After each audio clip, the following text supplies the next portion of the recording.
It's actually 2 minutes after. I apologize. And we'll go ahead and spotlight my screen and get started. All right. And please feel free to unmute both of you at any time, and ask any questions or make any comments or complaints that you may have. All right.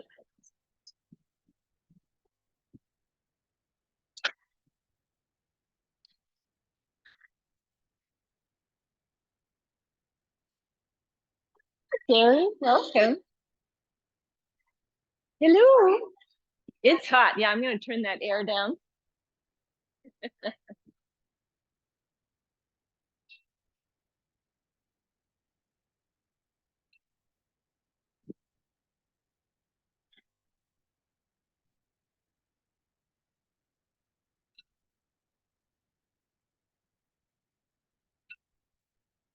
Okay. So welcome everyone. The tea cart will be coming through. Yeah, so we can just have tea and forget about yoga. We'll just do shavasana and it'll be fine. Okay. Anybody dealing with something acute this morning that I haven't heard you talk about before that doesn't have to do with the usual exigencies of aging, like the normal stiffness, discomfort, but something else that's okay. Great. All right. That's great. It's nice when we're not dealing with that. Now, where I'd like to begin is in Viparita Karani, and that's for me an opportunity to elevate the pelvis. When we elevate the pelvis, it can alleviate load on the lumbar spine, the low back area. And if you guys are feeling a little bit crowded, we could always scooch down a little bit in case that, yeah. Yeah, I think that would be nice. Michael, I'm sorry to bother you, but let's scooch down a little bit that way because I think, yeah, Muff and Annie are a little squished in there. Oh, no, you're fine because there's plenty of space here on this wall. Thank you, Lisa. That's awesome. Thank you, Michael. Yeah, sorry for the disruption. Here we go. Voila. Excellent. Yeah, very good. Okay, so we're finding our way gradually into Viparita Karani. If you're a Viparita Karani person, that means that you bring your legs up the imaginary wall. If you'd like to turn and put your legs on the actual wall, that is always fine. The elevation of your hips for some is really nice. For others, it doesn't really work or help. So take a moment to check it out and see. The nice thing is that it's cooler down on the floor, but your feet will be warm up in the air. So that's kind of a nice bonus. And as you find your way here, you may decide, you know what, the elevation of my hips gives me a little feeling of dizziness or discomfort. And so I'm going to instead just go with my hips on the floor. And that's always fine. For some, the knees will need to bend because otherwise there's a feeling of a lot of effort in trying to keep your legs up. So you can always hold on to your legs. Holding on to the backs of the thighs is fine. And the other element to that is that your knees, again, might not be straight, and that's totally fine. I'd love to start with the feet and legs about hips distance apart. And if you're not holding your legs, circle both wrists and ankles straight up above your shoulders with your hands and above your hips with your feet. But if it's just your feet, that works. Yeah, so holding on to the legs. As you slowly circle your wrists and ankles, spreading your fingers and toes, see that the space you're spreading into with your fingers and toes feels thick and gooey. So there's a real felt sense of moving through something viscous, hopefully not yucky. Breathing. Then switch the circle direction. So whichever ways you were circling before, see if you can change it and go the other way. What we're trying to do here is maximize the movement that we're placing the feet and hands in, that we're subjecting the lower limbs and hands to. And then we'll find our way back to stillness and float the arms down to the sides of the body and bring your legs together, pulling your toes down towards your knees in what we call full flexion. Again, your knees might be bent. That's totally fine. And from here, we'll slow motion scissor the legs, which means I bring my left leg forward and down to the foot of my mat as I kick my right heel to the ceiling above my nose. Then I'll slowly, again through viscous air, move my legs to the opposite scissor, but slowly. So for some, this is a bent knee operation, almost like a bicycle movement. The knees bend and then extend. And for others, it's a straight line, knees straight scissoring maneuver. So let yourself explore, but take a moment to see what's happening in your neck. Perhaps you might put one hand behind the back of your neck and give it a very nice, gentle, squeezy massage. I often find that without realizing it, I've accrued a whole lot of tension in my neck, and a little bit of a massage with one hand and then the other, or just with the one, can make a tremendous difference in that sort of unconscious tightening that happens. A couple more of these scissors at your own comfortable pace. You might say, oh boy, hamstrings, yikes, breathing.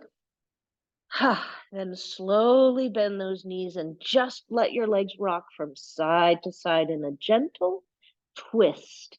The legs are together, the feet are together. The feet are hanging like grapes in a bunch. Yeah, so your legs and feet are just kind of dangling there. It's like your thighs are the stems and your shins and feet are the little grapes dangling, breathing. Then find your way back to stillness. Then from here, we start with super slow toe taps. So what is this? This is where you take one set of toes at a time and gently reach for the sticky mat and lightly tap as you bring the opposite knee as close to the chest as is comfortable. How much can your hip flexors, the muscles at the front of your thigh and right below your hip points, how much can those muscles work to bring the knees into the chest, but not using your hands to smush the thigh in, rather using the actual hip muscles to contract the knee to the chest. That's it, beautiful. Now you can energetically point your toes like a dancer would. You can flex your feet and tap with your heels. I always like to say you could do Morse code. You could do toe, heel, dit, dot, dit.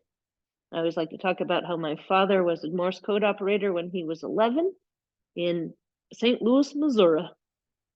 All right, a couple more of these. Actually, I guess it was Kansas City, Missouri. And never mind. Anyway, toe heel tapping. Now, if this is easy for you and you want a little more intensity, you could try tapping your foot down, heel or toe, further away from you, further down to the foot of your mat, extending the leg, therefore creating a longer lever arm and therefore more load on your abdominal muscles as you try to keep your hips absolutely still. So that trying to keep your back and hips from rocking and rolling requires your abdominal muscles to work.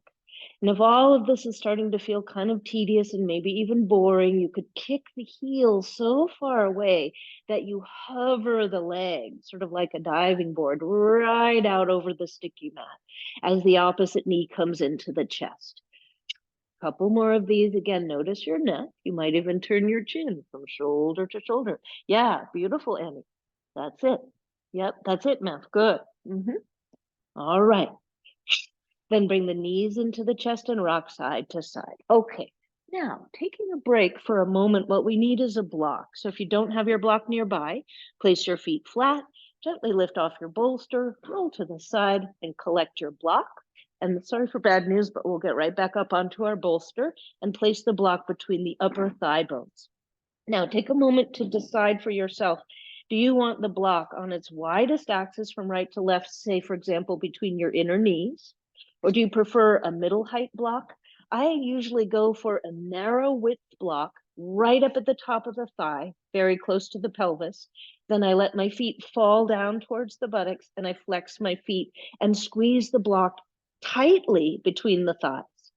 If your arms are comfortable reaching out like a T straight out from the shoulder joint, for some that's actually kind of fine for the shoulder, but for some it means it's a little stressful to the shoulder joint, so you might pull your hands down and out at an angle, upside down V, closer to where your hips are. And then we twist from side to side. In this twist, your legs and hips move all in one piece. So the idea is to rotate your pelvis from left to right to any degree. It might not be a lot, or you might find yourself going way over to 90 degrees or even more from the center. Try to push down with your forearms, but not use your clenched teeth and your tightened facial muscles to do this. Yeah, there you go. That's it. Annie, good. Can you flex your feet for me? Pulling your, yes, exactly. Toes up towards the knees. There you go. Twisting side to side. Very good, Jerry. That's it. Can you flex those feet, Marlene? Yeah, exactly. Yes, beautiful, Jessica. That's it, Michael. The more you squeeze the block, very good, Carol, the more your deep abdominals engage. That's right, Sherry. Very good. That's it. Flattening your back, Sarah, best you can. One more time each way. Excellent. Good, Lisa. All right. And down you come, feet flat, knees bent. All right. Now, super slowly, you can keep your block or jettison your block, right? You don't need it, but if it's there and you don't mind it, you can keep it. We'll go into a slow bridge pose. If your hips are up on your bolster, you can keep the bolster there. If your hips are not, don't worry, you don't need it. We're doing 4 slow bridge lifts, which means that your feet go about hips distance apart. You press down into the mat with the back of the shoulders and gently the back of your head, and slowly lift and lower. We'll say 4-ish hip lifts and lowers. 4-ish could be 6, could be 2, could be 0. Couple more of these. That's why ish. Warming up your thighs, warming up the buttocks. Next time you lift, if your bolster is still under you, reach for it and push it out or pull it to the side, and we'll lower back down and meet on the sticky mat with your back completely flat. If when you come onto the floor, you realize, wow, my neck is a little tight and my chin feels lifted, this is a great chance for you to reach for a blanket to put it under the back of your head and neck. For some of us, that softness under the head and neck is way better than the alternative. Then let's bring the knees into the chest, hold on to your kneecaps and make 2 circles with your knees. Why 2? These knee circles go like this. The knees go out to the sides, right and left. Feet are flexed, and then knees come back together, up into the chest, and then wide. So these are symmetrical movements of the thigh bones, really. And this serves to rock and roll the pelvis from front to back. So take a moment as you do these slowly to see whether you prefer to do this without holding your knees. Sometimes people just flatten the hands to the mat and widen and circle the knees without holding them. And for others, it feels better to hold the knees. That supports the hip joint and allows it to relax in a very different way. Change the circle direction and tune in to the lumbar spine, your low back, and how when you move your knees closer to your chest and then further out, the action in the low back is different. It's either flattening into the floor or gently arching. Can anybody feel that? So that's your cat-cow. All right. Take one more breath and gently roll to the side and come on up. Now I'd like to show you this. This one is it's helpful to see it. It's because it's subtle, and I'll show it to you, and then we'll move into some more different actions using this throughout the class. I'm opening up my blanket, so I have 1, 2, 3, 4 fold thick blankets. So it's not very thick, but I do like to have something here simply because it's a little cold and my mat is a little hard. But you might say, no, I prefer the clarity of nothing, just the mat. That's fine. But the idea is that we'll be lying on our back. And what I'd like to suggest is that you press your chin slightly down to your chest and push the back of your head into the floor. So we're going to be doing this action. So I'll exaggerate it. When I lie down with my feet flat and my knees bent, got my head, oh, isn't that nice? Oh, love that blanket. So comfy, nice color too. Now, the chin slightly goes to the chest, not like this, right? It's a slight chin tuck. I push the back of my head into the mat, and that activates the muscles in the back of my neck. And then I relax. I'll exaggerate. Chin lifted. Here's me without any adjustment to my head and neck. I'll rotate the skull to a neutral and then press the chin down, pressing my head into the mat and release. Press and release. So it doesn't look like much, but there is a fundamental shift in the alignment of your cervical spine, your neck, and that serves to strengthen and lengthen the muscles at the back of the neck. So I'd love to give it a try. You can simply take 1 or 2 tries, and if it doesn't feel good to you, you'll do a gentle chin turn from shoulder to shoulder instead. So give yourself a chance to orient your head so that your chin feels pretty neutral. Then we'll take one finger to the chin, and as you slightly push your chin down towards your chest, push the back of your skull into the floor. You'll feel the muscles in the back of your neck engage, and then relax and let your skeleton rest upon the floor without any action. Then again, push. Now you don't need your finger on your chin if you feel like you've got that chin tuck action. Notice, of course, that primarily what you're doing is pushing your head down into the mat as you slightly tuck your chin to your chest. You may even feel this move into the shoulder blade area. The upper thoracic spine may also feel like there's some muscle action happening around there. One or two more. Noticing what we're doing here is simultaneously lengthening your neck, but engaging the muscles of your neck. And then take a break and relax. Oh, thank God we're done with that. All right, now gently roll to the side and come on up. Okay, now, because of the neutrality of the neck, what I like is to see now, okay, neutral neck, what does that require from me? Maybe it means I need a blanket. If when I lie on the mat like this, I know, this is really not neutral, a blanket may be your choice here. So where we go is into two different props, one long strap and one block. Here's the idea. The block goes once again between the thighs, and the strap goes behind the back of your head. Right where you were pressing just prior is where that strap goes. So if you wrap your strap all around your whole skull, it's kind of where Bjorn Borg puts his sweatband, you know, the fuzzy terry cloth sweatbandy thing. Now, the strap is lightly held around the skull up towards the ceiling, almost at the temples, but not really. It's really more wrapped around the skull, just above your ears. Even the tops of my ears are gently being squeezed lightly by the strap. The elbows are bent. You can always do this without the arms. So if your shoulders and neck are feeling a little meh today, let yourself do this without any arm or the action of the hands. Squeezing your block. Now, press your low back flat, squeeze your block, and start to pull on your strap to lift your head 1 millimeter off of the blanket or the mat, and then put it back down. And then again, lifting your head 1 millimeter, flatten your back, squeeze your block, flex your feet, and open your eyes if they're closed and gaze lovingly at the ceiling. Oh, I love the color of that ceiling. And back down. Now lifting your head, feel the weight of your head. Let your head be like a heavy, heavy melon or squash. Dropping your head into your strap, bend at the elbows, and then see for your body, what is it like to lift your shoulder blades up, holding the shoulder blades gently lifted, but drop the head so you can gaze at the ceiling behind you. Then lift the shoulder blades again. Notice how the head and neck get a little bit tense and lifted, but then release your head into your strap. Lift the shoulder blades, release into the strap. You can come down at any point that you need to with your head, come all the way down and rest. Or if you're a sucker for punishment, as I am, you can stay lifted any number of times. Yeah, lifting your shoulder blades, but drop your head and gaze at the ceiling slightly behind you.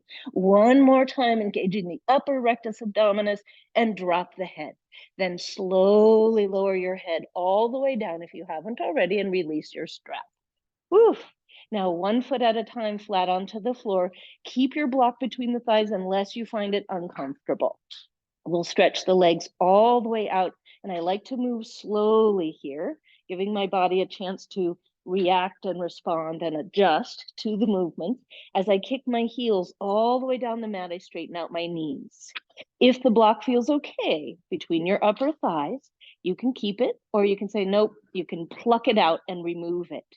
If your back doesn't like the leg straight position, rebend your knees. You've always got that as an option. For some of us, that feels better on the low back. Flex your toes up towards your knees. Gently interlace your hands and place them behind your head.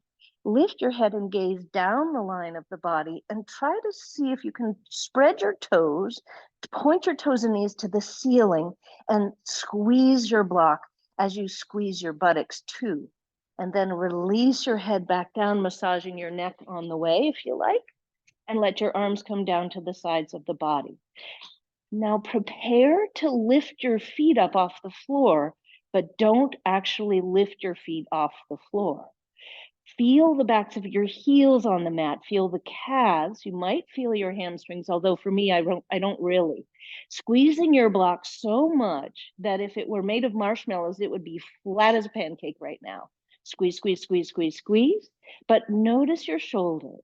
Can you relax your shoulders? Even turn your palms face up and let them go fallow. So your arms are completely soft and squidgy, but your navel is hugging in. Your thighs are squeezing tightly. Your feet are even getting tired, as are your abdominal muscles. Squeeze your buttocks. One more breath. And then relax. Totally relax and let go. Big breath into your belly. Let your belly expand like a balloon as you breathe in. And slowly out. Another big belly expanding breath. Breathe in. And let it go. One more time. Exaggerated inhale. And let it go. Super slowly. I'm going to pluck my block out of the way, place it to the side, and bend one knee at a time. All right. Now I'm going to gently roll to the side and come to sit. So once again, you can see what this looks like before you have to try to do it, in case the visuals are helpful to you. Sometimes we're asking for a lot of auditory processing in yoga where you're like, it's not necessarily clear. So I like to give you the visual and the auditory. Block goes onto the mat this always makes me think of COVID. So sorry if that makes you think of COVID too, but landscape mode, right? So, and the only painter that comes to mind is Turner. I'm not a huge Turner fan, but that's the only painter I ever remember. So there he is, Turner, landscape mode. Optional blanket under your head. I'm going to go bed of nails here, so I'm not going to put a blanket under my head. But if you're not into the bed of nails thing, blanket under the head. Now, gotta love a strap. So the strap is nearby in case you choose to use it. You may not. My arms are short. I have like little Tyrannosaurus Rex arms. So I use a strap a lot because I can't reach otherwise. Here's the idea. Your feet together, soles of the feet together, resting on the block. You switch it up for a bolster, I won't mind. That's a nice option. Now, the placement of your hips vis-a-vis the block could be shorter or longer or shorter, yeah? So check to see, we'll meet here. Here's the idea, we'll be pulling your legs in towards your belly button and grabbing for your shins. The feet are flexed and my back is flat. You can see for some, it's gonna be nice to have that blanket. So let's meet here in this position where you've got your block available for your feet to rest on. And we'll gradually creep into the position where we've grabbed onto one ankle with each hand and we've drawn the knees wide and flattened the back. This is our Supta Baddha Konasana variation, supine bound angle pose. And we have a use for the strap, but we won't use it right away. So taking your time, find your way to supine bound angle pose. And now reach for both ankles. Left hand grabs left ankle, right hand grabs right. And gently flex your toes up towards your knees. And as you little bit draw your knees wide, can you feel your low back flat? Anybody feel that? Okay, now flex your feet, squeeze your abdominals, and see if you can press your heels together. Don't worry if they don't come together easily. You can always keep them apart. Anybody feel the heels coming together? Okay, can you squeeze them? Now you can stay right here, squeeze the heels, and then relax. Then go back, squeeze the heels, flatten your back, and relax. Let the heels draw apart, let the legs flop. Then again, so going back and forth between heels pincer together and legs relax and heels come apart. That is all you need to do if that works for you. Now, if you wish, you can hold in the heel squeeze pincer maneuver and take your interlaced hands behind your head, letting your head rest on your interlaced fingers, squeezing your heels together. Once that gets tiring, remove your hands, hold your legs, and let your knees fall apart. Now, so your resting pose can always be the one you choose, including optionally this one, yeah? Now, if you're heel squeezing and interlacing, maybe you lift your shoulder blades up, gazing at the ceiling, behind you. So the neck is long, the elbows are soft. So you could wing your elbows towards each other and open and choose the position of your elbows that feels best on your shoulders. But see if you can lay your head and neck out long and gaze at the ceiling behind you, lifting your shoulder blades, but not pulling your head up. Taking a breath or two. This one is tedious to the extreme. I for sure get it. And you could even alternate between heels touch and tips of your toes together. Heels together, toes together, kind of leprechaunish as you go heels, then toes, heels, then toes. Gives you something to do while you're here thinking, oh goodness, when are we ever coming out? Lifting your shoulder. In your core muscles, in your abdominals, in your back muscles, in your inner groin and thigh muscles, exactly. And especially when you press the heels together, you'll really feel the inner thigh, inner groin muscles working. And when you press the toes together, it might feel a little weird or a little more opaque, not so obvious. Maybe one or two more, heels and toes. That's it, Lisa. Good, you got it. Yes, Math, you got it. That's it, Robin. Excellent, Anne. Yep, there you go, Jerry. And then take a break. Just let your feet go flat and toe heel your feet to the edges of your sticky mat, which means that your baby toes are on the wood or the floor beside your mat, and maybe your big toes are on the sticky mat. Stretch out your arms in a comfortable drapey position where the shoulder joint feels easy and the chest feels open. Rock up onto your heels so your toes are not on the floor anymore, just your heels are. And as you dig into the mat with your heels, try to push your mat away from your head. Squeeze your abdominals and flatten your back. This is a little bit of a weird one. What we're trying to do is dig the mat and push it away from you. Then, keeping that action, slow motion knees go from side to side. If the heel dig and mat push feels a little too uncomfortable, relax the push and just pivot on your heels. If the pushing feels okay, keep it. That creates a little bit more muscle action in your hips, thighs, and abdominals. A couple more of these knee rocks from side to side, which might evolve or devolve into a relaxed knees gently rocking movement. Now, if you're doing the engaged one, relax your legs and just let them waft from side to side. Phew. All right. Now, gently bring your feet together, roll to the side, and come on up. We have one more variation to try. Okay, so take a peek here.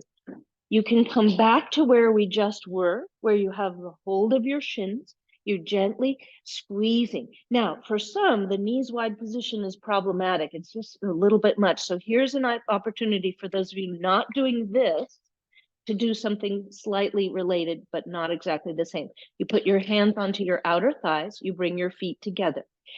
Pushing the knees into the hands, you resist the knees movement. If my hands were gone, my knees would go like that. But because my hands are there, elbows in, my knees don't go anywhere. Then I put my hands inside my knees, make fists, and try to bring the knees together. If my hands weren't there, my knees would go, but my hands are there, so there. Yeah, so this is an alternative to the one we were just doing. Yeah, so if you're not finding today that the knees can go wide, then you don't need to take it. Option to do this, torturous as it may be. Now, finally, we'll talk our way back into this position and then bring the interlaced hands behind the head. And then we go elbow to knee, elbow to knee. And instead of doing this, I'm doing that. And instead of doing this, I'm doing that. So it's a side bend. It's a little crazy looking. You look a little goofy. If someone was looking at you from above, they would see your face the whole time. So going side to side, wacky laterals. Yeah. So I'll come around and help you because sometimes it's a little tricky to figure out what do you mean by a lateral? It's not a twist, it's a side bend. Exactly, Annie. You got that immediately. Yes, Math, exactly. Can you flex your feet? Beautiful, Lisa.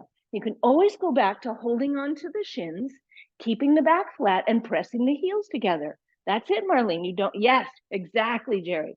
Nice, you got it, exactly. So it's the rotation of the hips from side to side that brings the elbow to the knee and the elbow to the knee. Excellent. Nice control. Beautiful, Anne. That's it. Exactly. That's it, Marlene. So it's a side bend. Yeah. So bring this elbow to this knee. There you go. And then the other elbow. You got it. This is so good for your hips and your back. Yes, that's the idea. Exactly. So it's knee to elbow, same elbow as knee. Beautiful, Anne. That's it. This is very good for your back. Nice, Robin. Yes, exactly. Annie, good remembering of the alternative. Very nice work. Yes, Lisa, good. That's it, Michael. How lateral. Yeah, beautiful. And if your elbow can touch your knee, then you get to squish your elbow into your knee and hold in the contact position. Yes. Nice, Sherry. Good. Nice, Milton. That's it, Sarah. Yeah. So when you make contact, you get to dig in and see what a closed kinetic chain action feels like, right? You're touching something, changes it fundamentally. Take a break before you feel exhausted, grumpy, irritable, wish you had never come to this class. All right. Oh, thank goodness we're done with that. Whew. Take a break, let your legs stretch out long, make your body into an X shape, a big giant starfishy X shape. Problem with starfish analogies is that your head is kind of the fifth point, but it's very short, so it's not very satisfying. So take a moment to let your whole body spread out like a giant flying squirrel taking a nap. Ah. Notice your breathing, notice your eyes, soften your brain. Deep breath in, full breath out. Ah. Deep breath in, full breath out. Ah. All right. Now, you're like a fried egg in the pan. Go to the edges of your fried egg and start to bring them in. Pull the feet in, pull the hands in, bend the elbows, bend the knees, and then super gently roll to the side, and we'll come on up. Now, I'm going to go into a lateral position, a side body lying position, where I find that if I lie right on my side of my hip, that thigh bone just digs into the floor. Don't like that feeling very much. So instead of even just taking one blanket and opening it up to create this soft cushion, I'll take two. So if you have two and you don't mind using two, you kind of think it might be comfy, please feel free to go for two. You can certainly go with one or none, because not everybody's bones are shaped the same way, and you might not feel the discomfort. Totally fine. I am a bolster person when it comes to doing a side lying position. I like to prop my ear on the height that allows me to stack my body vertically, or I should say sideways like this. Because I have a bolster, you could use a block or even your own elbow. The idea is that your left ear is on a support, your left shoulder is on the floor, your whole left side of your body is on the floor. And if you won't be surprised by this one, if you're amenable, you can take a block between your thighs. But if it doesn't feel good between your thighs, you could take it between your bony ankles. Here's me taking a block. Yeah. So we're side lying with your left arm stretching straight out in front of you in a kind of a half zombie. My top hand, my right hand, can help me stabilize, and I can push down into the floor in front of my chest with my right hand to keep my right shoulder stacked over my left. What I like about this position is it's Tadasana or mountain pose. It's also Shavasana or resting pose, but turned on its side. Take a moment to tuck your chin and look down the line of your body and see if your feet are in line with your hips and your hips in line with your shoulders and your head, when it's not tucking and looking, right over the center of the shoulder girdle rather than being forward in space. Most of the time our head tilts a bit forward. So can you bring the back of your head backwards and downwards and slightly tuck your chin as we did when we were lying flat? If the outer edge of your left foot is comfortable pressing into the mat or floor, gently press the outer edge of your bottom foot, your left foot, into the floor. Squeeze your buttocks and straighten your knees. It's okay to lock your knees here. Oftentimes we don't want the knees locked, but in this position we can. Now peek down at your feet or feel your feet and see if you can spread out your toes. Squeeze your legs, your feet together, and see if you can lift your legs any amount to the ceiling, but not so much worrying about how high you go, but the integrity of your position is much more what we're interested in. So maybe you lift your legs and feet up a little bit. Maybe you do not. You do not need to. I'm much more interested in the elongation and integration of your spine, your legs. Beautiful. That's it. Flex those feet for me, Annie. Yeah, that's it, Matt. Good. Yes, Robin, beautiful. Exactly. And you can even bring that right elbow in a little bit as you hold the floor to engage those. Yeah, do you feel that you work in the upper back and arms there a little bit more? Nice work through the legs. Beautiful. Beautiful. And that's right. Keeping the neck soft. Yes, Marlene, you got it. Really nice. We did this the other day and you totally got it again. Very good. Nice work. That's it, Jerry. Squeezing the buttocks. Yes, beautiful length all the way through your whole body. Very nice. Lisa, gorgeous. Yep. Navel to spine a teeny bit more. Yeah, that's it. Nice, Michael. Flex those feet, spread those toes. Nice. Yep. Ah, Jessica, beautiful. Kick your feet backwards behind you. Yeah, there you go. Right? It's so, your hip flexors are so dominant in the body that they want to pike your hips, but don't let them. Very nice. That's it. Very good. Draw navel to spine, Carol. Very good. Yep. That's it, Sherry. Kick the feet back just a little further behind you. Nice. That's weirdly, that's more straight. Yep. Beautiful, Milton. Absolute straight line from ear to armpit to hip to knee to ankle. Yes. That's it, Sarah. Breathing. Very good. 10,000 more. Very nice. Now, when your body says enough already, bend your knees, draw your knees in front of your body as if you're going into a fetal position, but don't curl your upper body forward. Just bend your knees in front of you. Now, check to see that your head is on a support that will allow you to turn to the ceiling without your head going clunk onto the floor. So I push my bolster a little bit backwards so that now as I gently rotate my chest to the ceiling, I roll to the right, and that now the back of my head is still supported. So just make sure your head has its support. If you wish, you can sweep your right arm straight up to the ceiling. For some, you can hang out right there with the arm going straight up like an antenna or a periscope. And finally, if you wish, you can bend your right elbow and wrap your ribs, letting your arm drape around your body, or shift your left shoulder along the floor to the left and peel your chest open, twisting to the right. Holding onto your right thigh with your left hand and pinning your knees down can help you increase the twist. For some, though, that's not helpful, and you certainly don't need to do it. Breathing as you twist any amount to the right, squeezing your block still unless you feel like, I need to get rid of it. And now slowly turn your chin from shoulder to shoulder. Make any adjustments that your body needs. If the bolster feels too high, you can adjust it, move it out. You want to hold your legs? Great. If you don't want to, don't. Nice work. Yeah, beautiful. So in principle, we've got a rotation through the lumbar spine. This looks beautiful. No strain in the shoulder joint. You okay there? Yeah. So as your left shoulder blade slides over that way to the left, the right shoulder blade gently opens. Yeah, doing okay there? Beautiful. Notice your chin and your neck. Yeah, that's it, Marlene. Beautiful. Do you feel a little stretch through that outer hip a little bit? Not overdoing it. Okay. Very nice. One more deep breath into your right lung. Feel the right lung expand into the skin and let it go. Ah.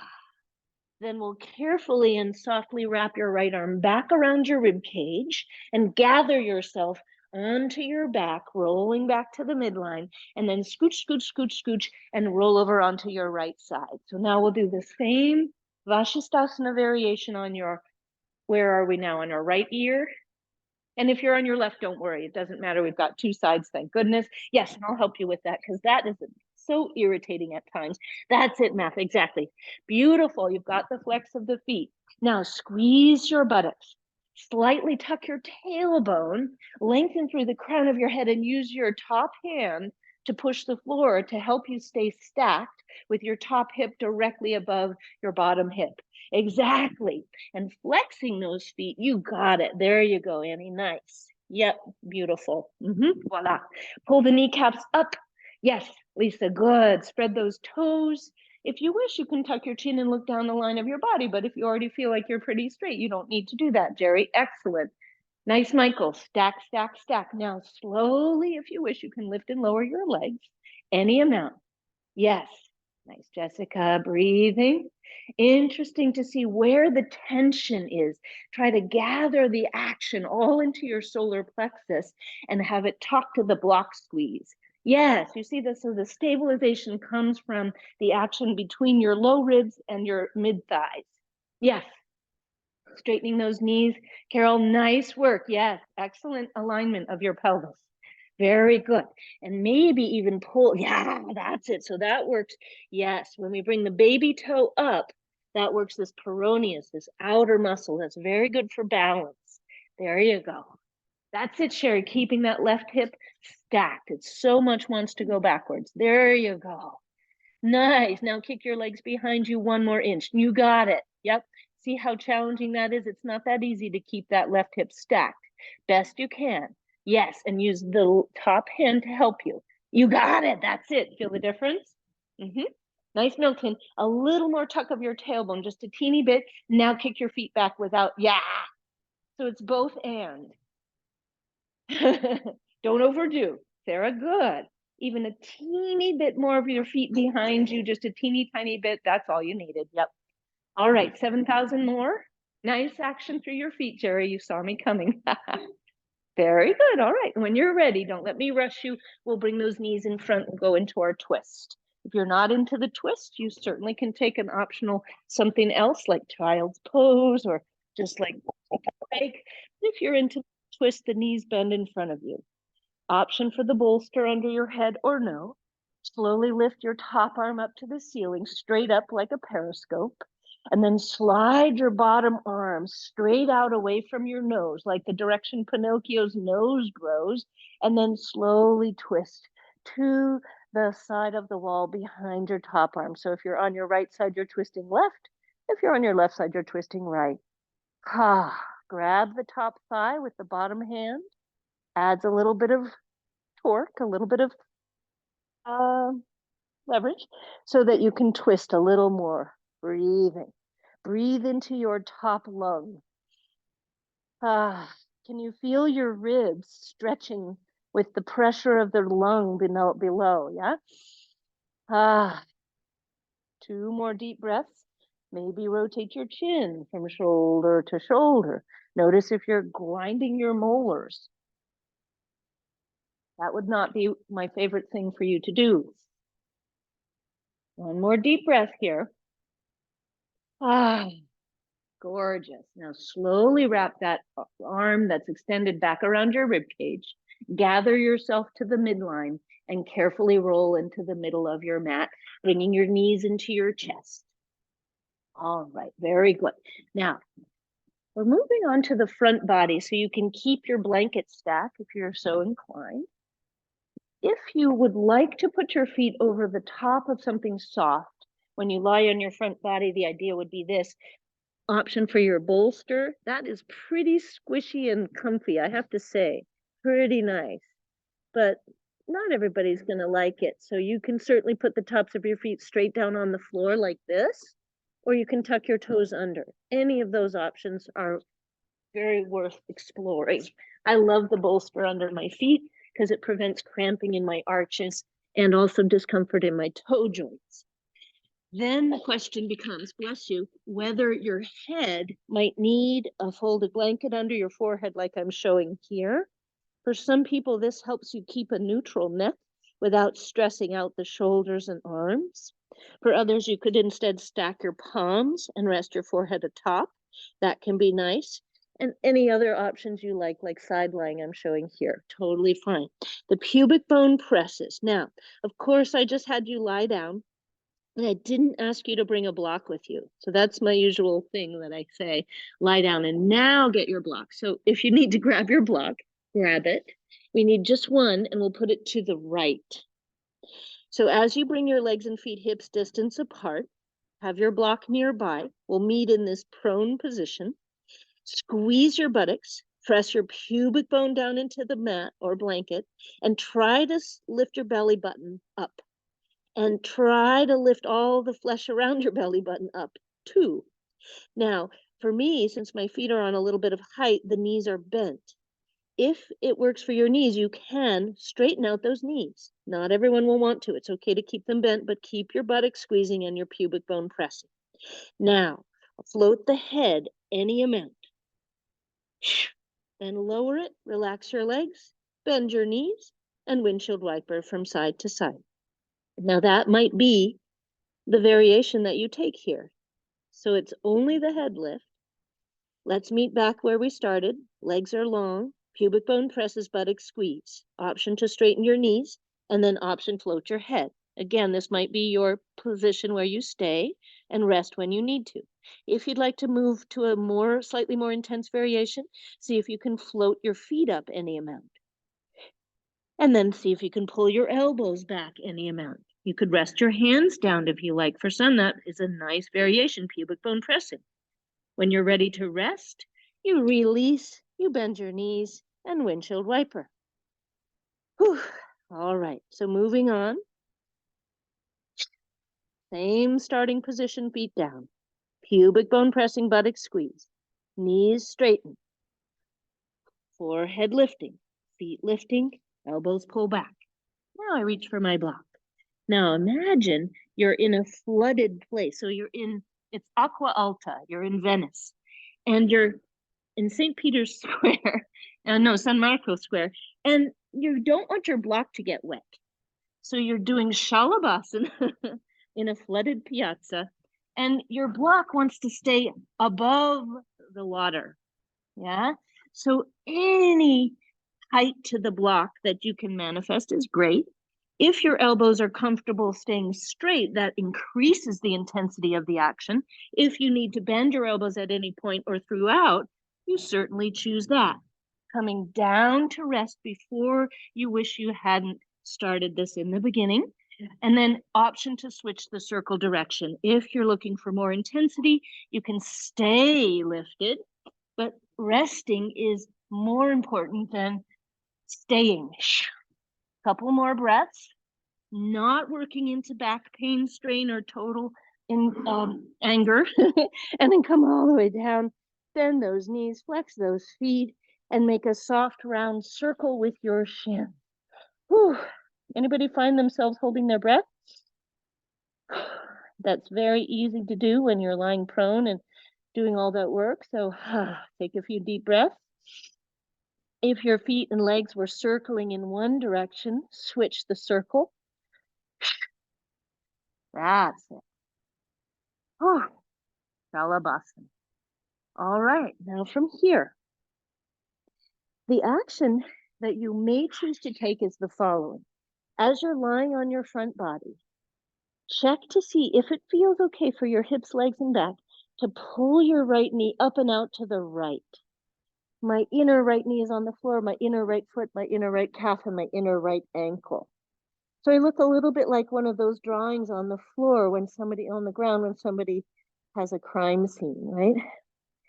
Now, for me, I'm okay when I'm prone here. My leg is resting. It's not pushing into the floor too much.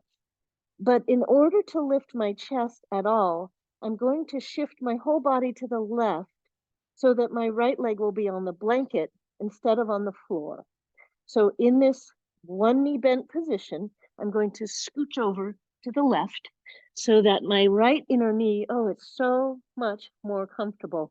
Now my right inner knee is on the blanket instead of on the floor. So give yourself that chance to switch. And if it doesn't work for you, you can flip another blanket out to the side and put the knee on a second blanket. Now, from here, if it feels workable, you can simply push your right knee down into the floor and squeeze your right buttock to stretch the inner right groin. If it's not working for you, bring your right leg back parallel your thighs and go to your windshield wipers. Okay.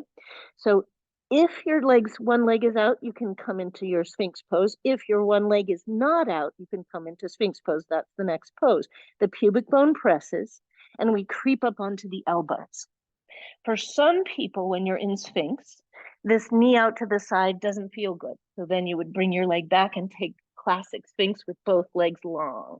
Either way, the pubic bone is pressing down, the belly button is lifting up, and we might need to adjust the elbows so they're not so close in.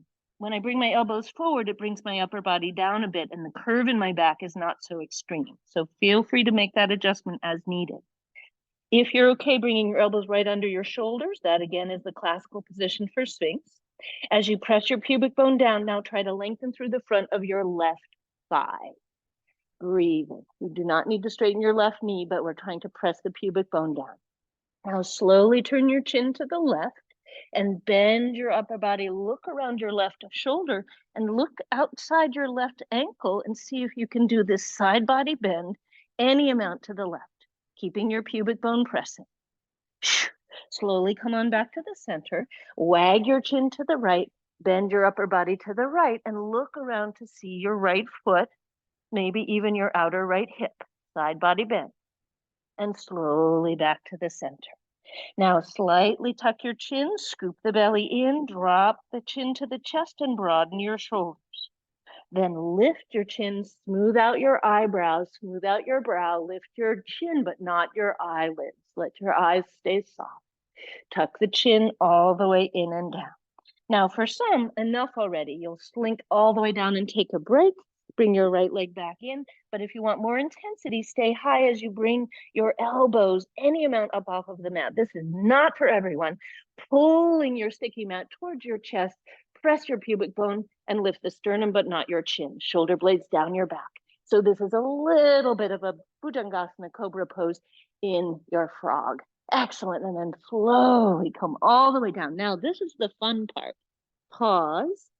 Now, if you don't get out much like me, this is super fun. You reach your left arm next to your left ear, gently move your whole left body a little bit more to the middle of your mat, so you're not going to roll onto the wood. And now, so much fun, you roll to your right side, keep your right knee across your body, hold onto your right knee with your left hand, and oh my goodness, we're in a lying twist. Breathing as you twist, open to. Yeah, let's do that again. Your right knee is out to the right. Okay, all right. So we're going from lying on your front body, on your tummy, with your right knee bent. Then we're going to roll onto your left side. And your right knee is still bent. Now, your right knee stays where it is, and you open up your chest and bring your shoulders to parallel the ceiling, and your right knee is across your body in a lying twist. There you go. Does that make sense? So yeah, so then you're going to gently roll all the way onto your back, and you're going to use your left hand on your right knee and to hold you in the twist. There we go.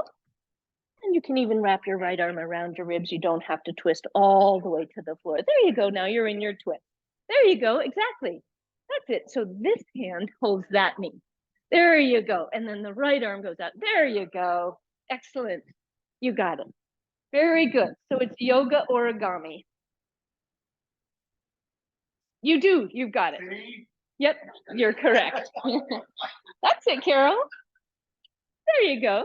All right. Now slowly, gently, very nice, everybody. Gently come on back. Come on back to your front body. All right. All right. All right. Be quiet in the peanut gallery over there. Come on. Come on. What are we doing here? No, I'm just kidding. That's my friend Melissa. She's from New York. She's like, come on, come on. What are you doing? What are you doing? Okay. Actually, she's from New Jersey. That's really more of a New Jersey accent, right? I told my daughter not to give coffee to the dog, but she gave coffee to the dog. So now I have a dead dog, a dumb daughter, and no coffee. I learned that from someone who grew up in New Jersey, so it's okay. All right, next one. Now, take a peek here. Look at this, because if you see it, it'll make it much less weird than that experience was. I know that was a weird experience. So the left knee is going to be out to the left. We're going to be lifting, if you wish, up into your Sphinx pose. But please, again, retract that leg if the lateral doesn't work for you. Sphinx pose on its own is very, very salubrious, especially if you're dealing with something like sciatica. This is one of the main treatments that people use besides a few other stretches. So here we are, we're lying on our front body. Now watch this. For coming into the twist, I'll roll onto the side of the body that doesn't have the leg bent, come onto the side of the body.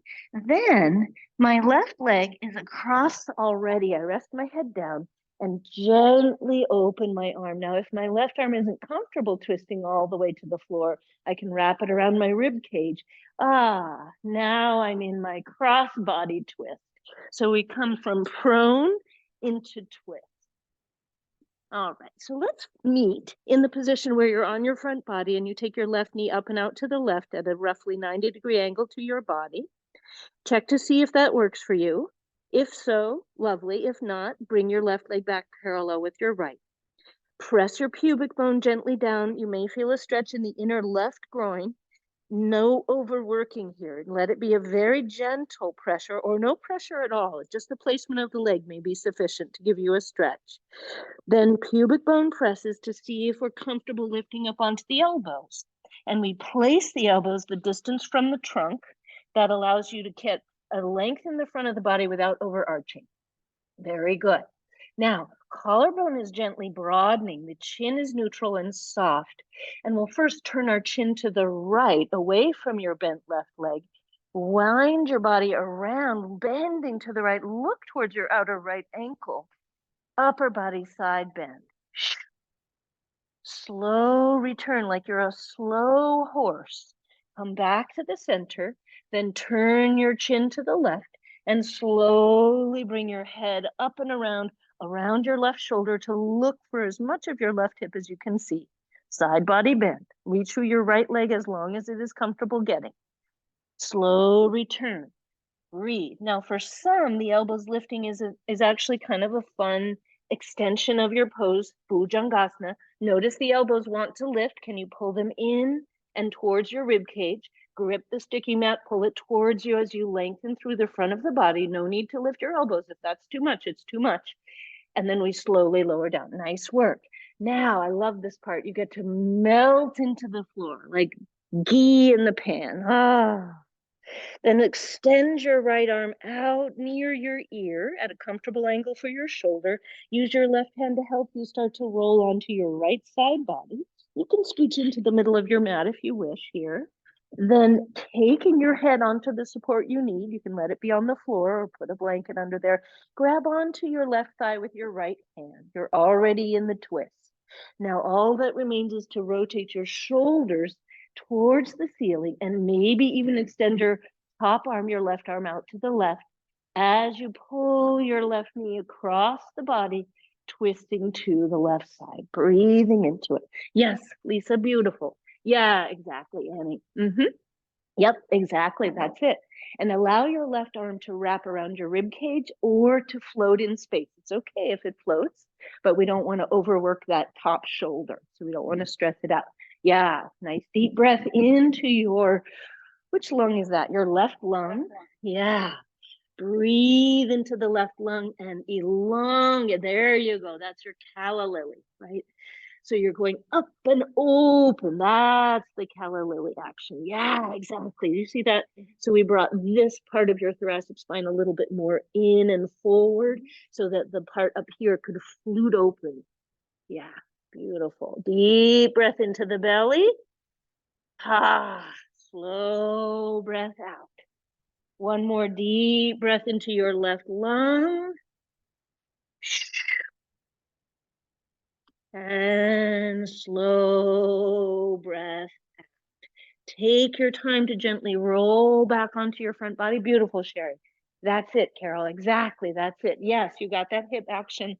Jessica, back onto your tummy. And very gently now, from this position, I do again roll to my side to slowly push up so I can come into my cat-cow position. Now, for cat-cow, for some people, cat-cow has either no cat or no cow. The reason being that for some people, for example, if you have sciatica, cow like this may trigger it. So if you're dealing with sciatica, you might say cat works, but I go to neutral instead of cow. Opposite, for those of you who have, for example, stenosis, cat might work. Actually, it's the same thing, isn't it? But no cow. For others, though, cow feels great and cat stresses out your low back. Yeah, so take a few moments to check to see if neither of those need to be left out. Then you get to ripple between cat and cow at your leisure. But you might even add what we call backwards cat, which is that I pull my hips back. Now, I did sneak onto my elbows here, putting my forearms on blocks. And you might say, well, why are we doing that? That's just to keep the wrists completely out of the action. But if you're drawing it and you don't really enjoy it, palms on the floor is completely fine. For some, the clarity and simplicity of hands down is way, way, way more comfortable than forearms on blocks. So if your wrists do not feel overtaxed, you might end up in this position that I'm showing here. Couple more breaths. Now, if you're a person who does regular downward facing dog with aplomb and with no discomforts, you may start to sneak your way there. If, however, you are needing to keep the weight off of your wrists, please do feel free to keep your blocks flat, maybe even tip up here as I'm showing onto a forearm variation. If you prefer, you can gently come on up to stand and come to your wall push.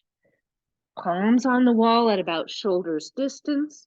You can hover and let your chest and forehead rest on the wall to ground yourself and gather yourself. And in all versions, the gathering part can be super helpful. So coming out and in of into the pose, taking a gathering moment, and then coming into the pose. Then maybe coming back to the gathering position, the one where you're quiet and easy, and back into the pose where there's a bit more exertion. Take a couple of moments to choose where your gathering position is versus your active position. What works for you? I'm much more interested in the quiet of the gather than the intensity of the exertion. Couple more breaths. Annie, nice. I love your variations. Good. That's it. Yeah, that's it now. And so when you come into your downward dog variation, if you wish, you can try a little bit of pushing the buttocks backward, not aggressively, but the knees being slightly bent. Yeah, exactly. There you go. Yep. Nice work. Yeah, very good. Lovely. Long spine. Very nice. Very nice, Robin. Beautiful. Gripping the mat like you're holding basketballs. Jerry, gorgeous. That's it. Jessica, beautiful. Come on down, take a break. Sherry, I love the blocks under the hands. Let's find our way into your favorite resting pose, which for me here is knees wide, big toes to touch, upper body elongates, and either forearms on the mat, head resting, or for example, head on a block, arms resting. Your variation of child's pose, Adho Mukha Virasana, which could look like this. I'm upside down, bring my knees to my armpits, and I rock side to side. So take your time, find your way into your resting pose, and see if you can bring your attention to your breath. That's really where we want to go. Deep, full breath in, and a deep, full breath out. Let's do 3 more. Move the breath into your low lungs. Beautiful. Deep, full breath in. Deep, full breath out. Yeah. Nice math. Yeah, nice work of the blanket. Very good. Very good. Breathe into the side ribs. Marlene, gorgeous. Yeah, nice, Michael. Taking your time. Adho Mukha Svanasana. Adho Mukha Virasana.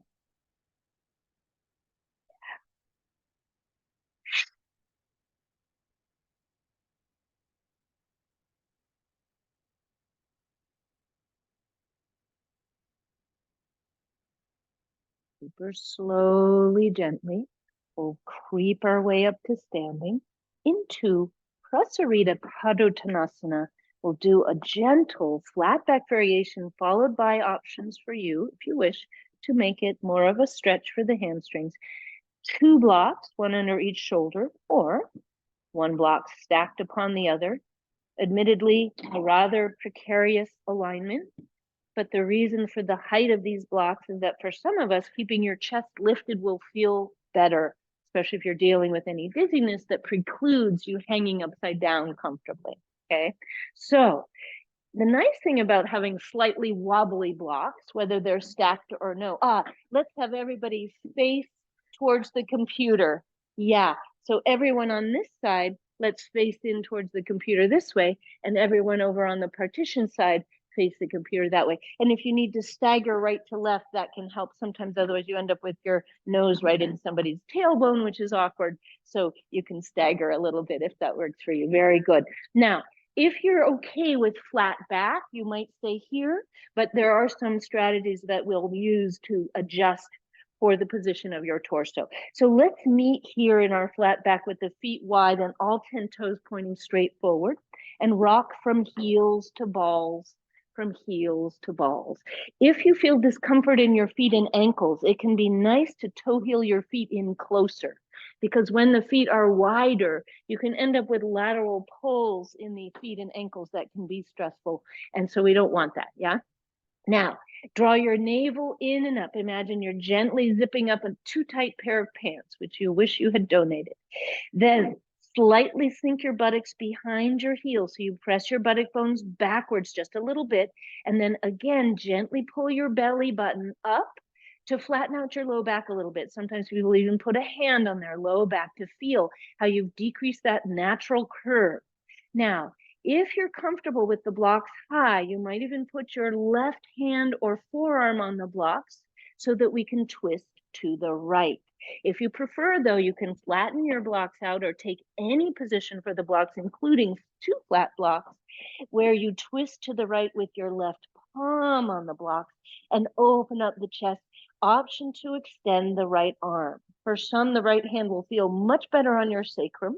Let your knees be soft, scoop your belly in and lengthen through the crown of your head, but now turn your chin in the opposite way to your twist. I'll turn off the heat here as you breathe.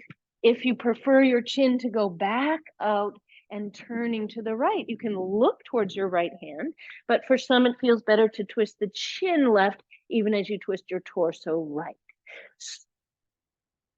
Very good question. The hips are tilting. Hips are rotating to the right with your shoulders, any amount. Option to stretch out through all 5 fingers. One more breath, and then float your right hand or forearm to your blocks. And we'll begin slow transition to the left. Option for left hand on your sacrum. The reason I like that is it reminds me to flatten out my lumbar spine. So I'm scooping my navel in and up, tucking my tailbone slightly. Now attend to your right shoulder. Can you draw your right upper arm bone into the socket?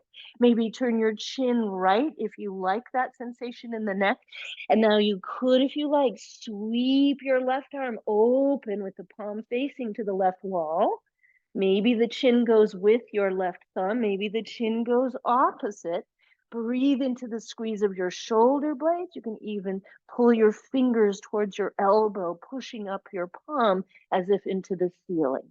Slow return. We'll do it one more time to the right at your leisure. Either left forearm or palm down, right hand to your sacrum. Breathing option for the right arm to join or not. Your right arm might not lift very high. We don't force the shoulder joint. Big, long spine, lengthened from crown of head to tip of tailbone. And slow turn back to the center and off to the left last time. Let this be a slow unfurling, like a time lapse of some gorgeous flower opening, or some sea creature in slow motion undulating through the water, and slow come back to the center. Now, either back to flat back, and you might even come up to stand, but if you're amenable for some Adho Mukha Svanasana variation with blocks or no, under your fingertips, for some, keeping the head and chest high is much more comfortable. So here's me doing that. not letting my head and my head go below my heart. For some, letting the head move between the arms, or even to hang the whole upper body down. Breathing. So you're like a drapery falling out of a window. Breathe into the lift of the buttock bone. Yeah, nice work. Yes, good hips behind the heels there, Andy. Good. Micro bend those knees, Matt, for me. Yep, there you go. Nice, beautiful spine. Marlene, you're working so well. Really nice action here. Long spine, not overworking. Spread those toes. Yeah, that's nice. Do you feel that? So there's a little bit more engagement throughout the entirety of the sole of your left foot. And now the same in the right. Nice. Yes, beautiful. That's it. Gorgeous length through the spine. Yes. Okay here? No stress? Nice. Yes. Just a teeny bit. If it works, bend those knees for me a teeny bit and let the hips go this way. Just that's it. There you go. You okay there? Not stressing. Breathing. Very good. That's it, Math. Maybe bringing your right foot back for me about 1 inch or 2. Yes, that's more even. Does that feel weird? Oftentimes those adjustments feel kind of weird. Nice work. That's it. Weight in those heels. Yes. Very good. How's your back doing, Lisa? Gentle turn of the chin side to side, a little more length through the sternum, Michael. Yeah, nice work. Beautiful, Jessica. Low ribs gently hugging in. Yeah, now unfurl the spine again. Even longer. Gorgeous. Yeah. Ooh, Carol, nice length in your spine. Beautiful work. You're not locking your knees. Nice work. Beautiful, Sherry. Long spine. Gently turn your chin from side to side. Jerry, lovely. And we'll slowly sneak our way through flat back, bending those knees. Slowly take your time to come on up and bring your hands onto your hips, toe heel, toe heel. All right, we'll do a gentle shoulder stretch and then a shoulder release. Looks like this. The feet and legs are about 18 inches apart, 14 inches, something like that. Now, the key here is this.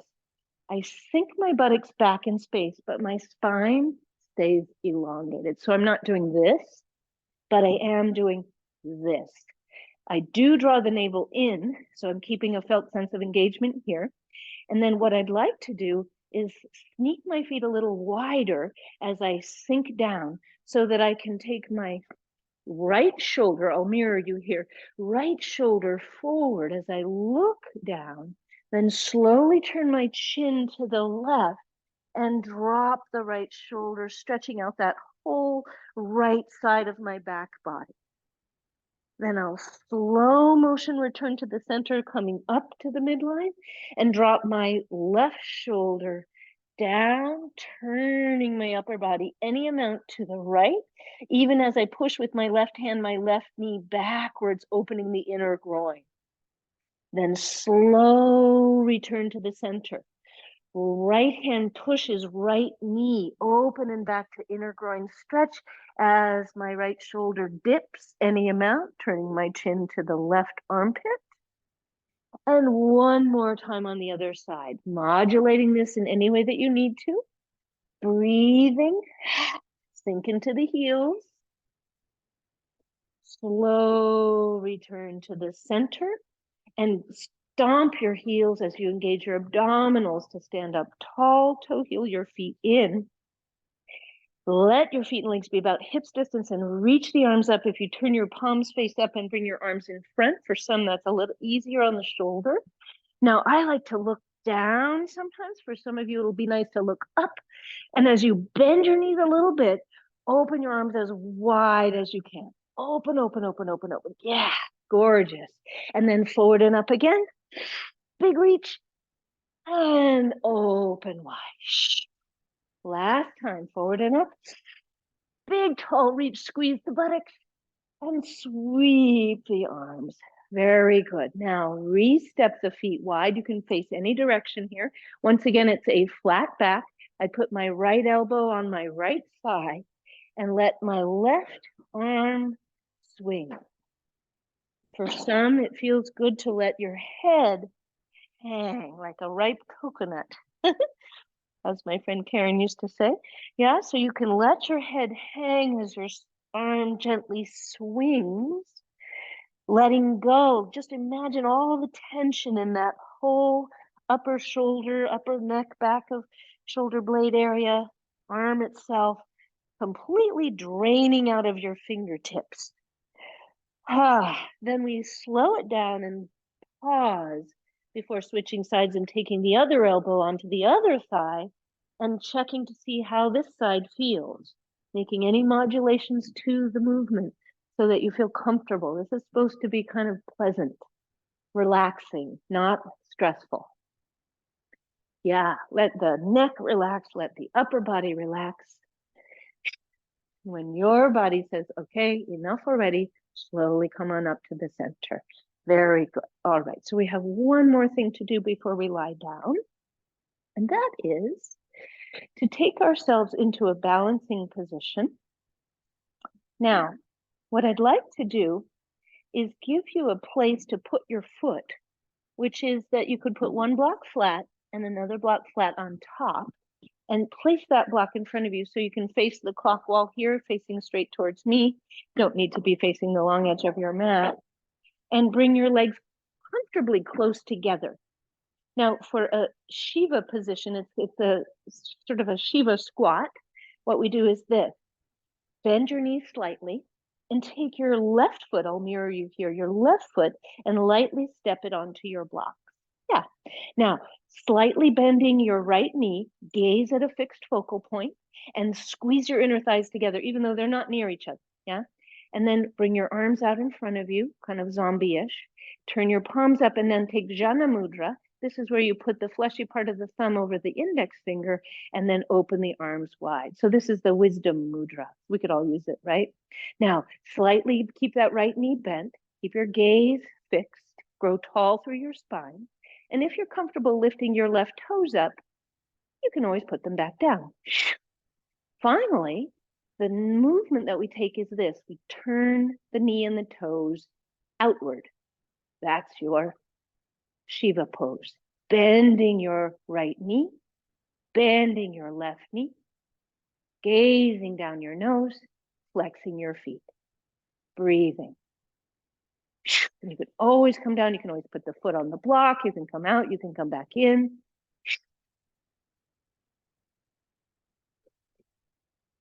To come on out, stretch through the fingertips, stretch through the leg, stretch through, and down you come. Nice work. Shake out. So Shiva. Yeah. Shoulder rolls. Shake the arms. It's yes. Exactly. That's the body's going, wait, what? Yes, because the supporting leg is perpendicular parallel and the other leg is turned out. Yeah. So it's not like ballet where everything's turned out. It's not like Graham where everything is neutral, right? Or turned in, right? It's both. All right. So we bring the legs your comfortable distance together. Your feet might not touch. That's okay. Micro bend your knees, but now take a moment to drop into your feet. Now, when you drop into your feet, squeeze your buttocks gently. So make a connection between the action of the lifting of your core, your navel, the squeezing of your buttocks, the lifting of your pelvic floor, and the spreading of your feet and the unlocking of your knees. Now take a fixed focal point and slowly, bring the arms forward. And if you're okay with Jana Mudra, like it, great. If you don't like it, no problem. Just bring your fingers together. Otherwise, it's the index finger digging into the fleshy part of the thumb, elbow slightly bent. Now, lifting up your right foot, if you wish, and putting your right toes on the block as you bend your left knee straight out over your left toes. Squeeze your buttocks. Squeeze your inner thighs together. If you wish, flex your right toes up. So now the block is no longer under your toes. Well, it's there, but you're not touching it. And then finally, you can rotate your right knee to the right. Yes. Gazing down your nose. Bending your left knee any amount. For more intensity, you bend a little more. For less intensity, you bend a little less. You can always try lifting your right knee a little bit more.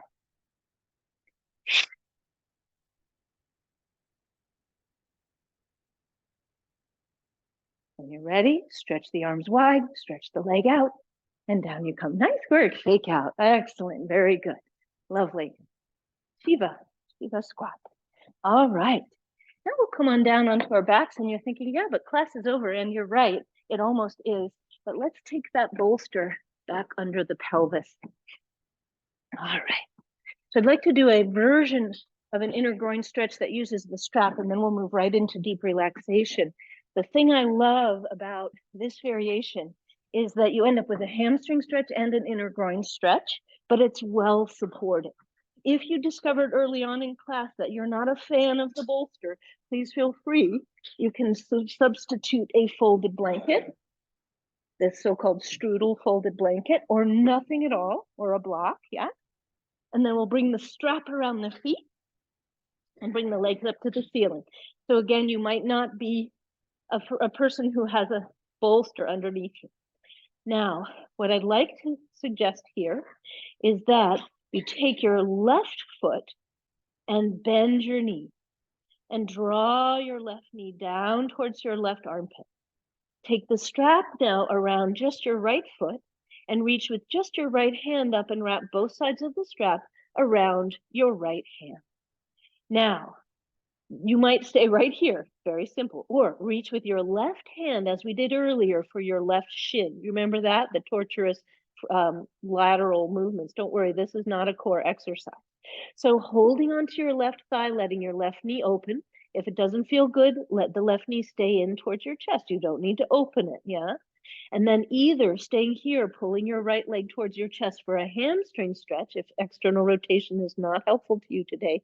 But if it is, turn your right toes and knee outward, external rotation, just like we did for Shiva, and then draw your right foot any amount downwards and outwards in the direction of your right ear. Lengthen your buttock bones away from the crown of your head and see if you can turn your right toes and knee downward as you show the back of your right knee, calf, and heel to the ceiling. Using your left arm to pin your left knee leftward as you keep a bent left knee can help to balance your pelvis, your sacrum, and your low back more evenly from right to left. Your right elbow can rest on the floor. For some, that's a very nice stabilizer. And now try to relax your belly. Try to relax your pelvic floor. This is not a balancing pose. You don't need to engage those things. But if you wish for a little bit of resistance, you can lightly pull down on the strap with your right hand, even as you push your foot up into the strap lightly. And you can gently push down into your left thigh with your left arm, even as you push lightly up into your arm with your thigh. So we create a gentle degree of resistance against the stretch, which activates the muscles that we're lengthening and builds strength while we're lengthening. So for some of us, that can be super helpful. Yeah. Now let's see if we can move that. Yes, exactly. You already saw what I was asking. So that right knee. Yeah. Is that workable? If it doesn't, if it feels bad, we go back. Yeah, exactly. So yeah, that's it. So that action means that your hip joint is in a little bit more of a stable position, and it's a really easy one for the top of the hip socket. So it's a little bit less pinchy for the joint. That looks beautiful. Yeah, that's it, Annie. Yes, exactly, Marv. Good. That's it, Robin. Yes. So any amount that your left knee goes left is great, but we don't force it. Marlene, that's beautiful. Very good, everybody. Yes, exactly, Jerry. Now, slow motion switch sides. Yeah, Lisa, good. Now we take both feet into your strap, or simply put your strap on your left leg. I'm not going to stand on ceremony here. And now you can take your strap into your left hand only. Reach with your right hand for your right shin. Gently open up your right knee any amount to the right, and then it's your left arm that turns, your left knee and toes turn out to the left, and you open up that left arm, left leg. In principle, your left leg is going up at an angle more towards your ear and shoulder than it is going straight out at hip level. Beautiful, Sarah. Yeah, can I give you a gentle pull here? Just for laughs. There you go. So unfurl your spine for me. That's it. So if you were standing upright, say, for example, on this leg, you would be absolutely vertical with all the natural curves in place. Yeah, beautiful. Does that make sense? Yep. Yeah, there we go. Nice, Milton, exactly. Very good. A little bit less of a tilt. Yeah, there you go. That's it. So a little more length on that right side for you. Nice work. And now bring that left shoulder blade in and down. Yeah, that's more even. You feel the difference a little bit? Yeah. That's it. So we're looking for length along your trunk. Beautiful, Sherry. Yeah. Nice. Gorgeous. Very good. Right shoulder blade in and down. Yeah, that's all you needed. Beautiful, Carol. Yeah, very good. Excellent.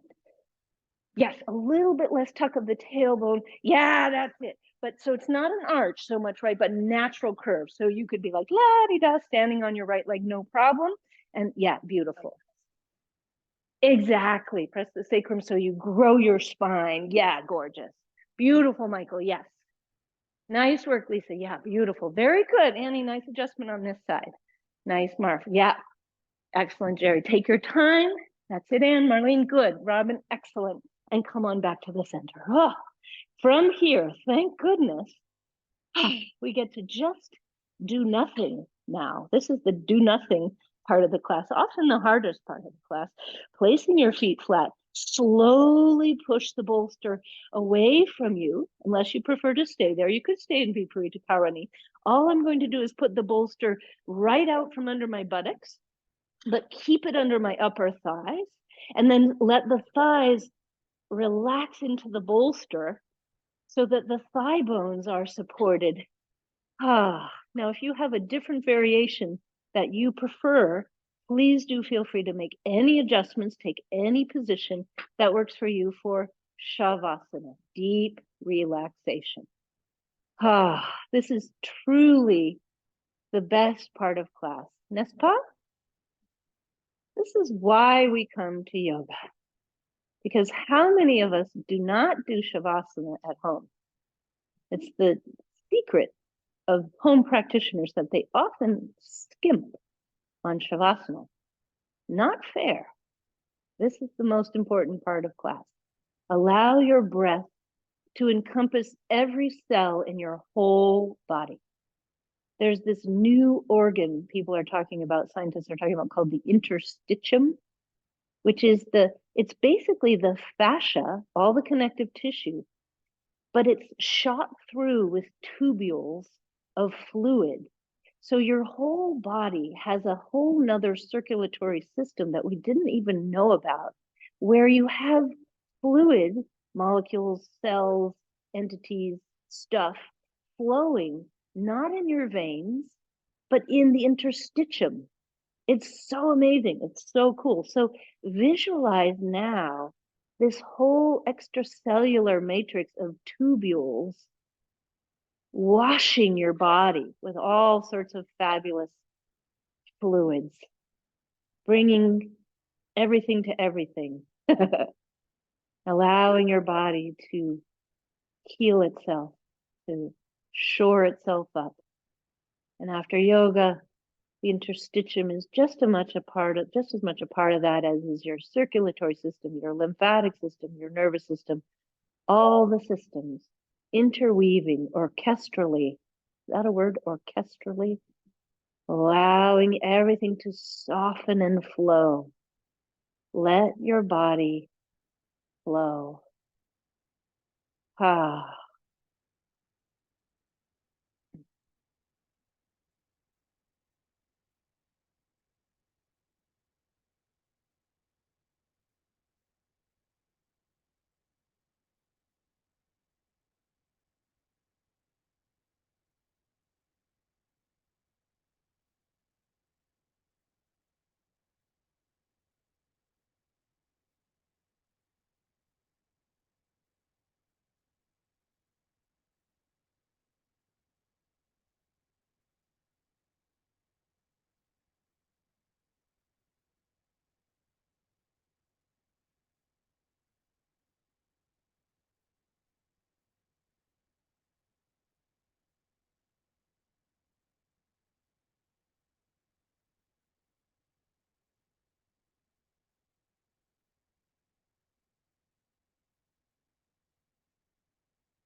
Taking your time,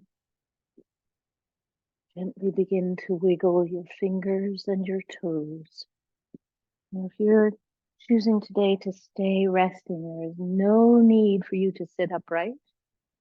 But if you do choose to find your way to a seat, let it be your favorite, most comfortable seated position that allows you to sit comfortably vertically without rigidity. Feel the broadening of your collarbones and the easing of your shoulder blades down your back. Allow your arms to drape softly, like a very delicate scarf over your shoulders. Ah. Allow your eyes to be soft and quiet. Your brain soft and quiet.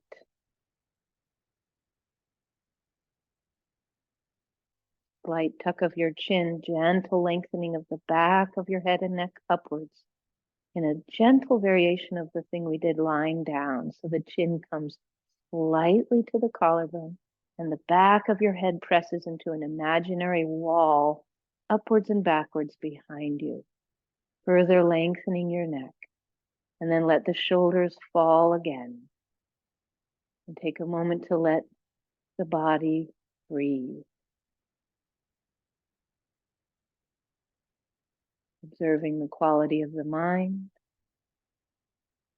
quality of the breath, and of the heart, and sensation throughout the body.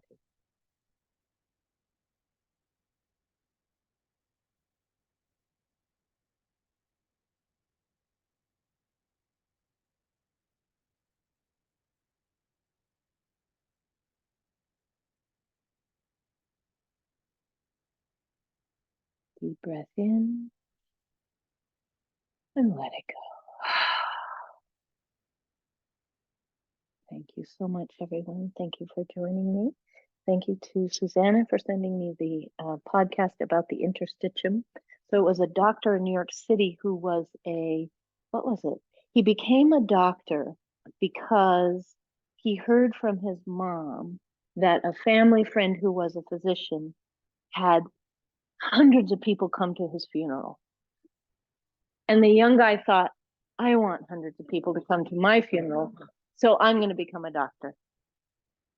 How sweet is that, right? So he became a doctor and then he became a radiologist and then he was actually a pathologist. So he didn't spend that much time with people either, which is interesting.